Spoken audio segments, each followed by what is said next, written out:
জীবনের পথে চলতে হলে চারপাশে অনেক মানুষের সঙ্গে দেখা হবে, অনেক রকম কথা কানে আসবে, কখনো কখনো আপনাকে ভিড় ঠেলে এগোতেও হবে। এমন সময় আপনি যা করবেন তা হলো ইগনোর। কারণ জীবনে কিছু মানুষ থাকবে যাদের একমাত্র উদ্দেশ্য হলো আবর্জনা ছড়ানো, অন্যের জীবনে বিষ ঢালা। লাইফ আপনার, চয়েস ও ডিসিশনও আপনার। নেগেটিভিটি যেখানেই দেখবেন সেখান থেকে নিজেকে সরিয়ে নেবেন।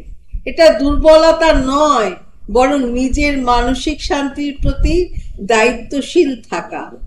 খারাপ লাগলেও এটা সত্যি যে আপনি যাদের বন্ধু ভাবেন তাদের অনেকেই আপনার পতন দেখতে চায়।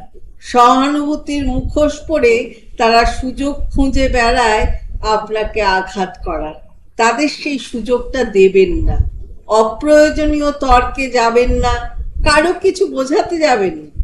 কেউ যদি আপনাকে মূর্খ বলে, হেসে বেরিয়ে আসুন। এতে আপনার সময়, এনার্জি আর মানসিক শান্তি সবই বাঁচবে। ভালো থাকবেন।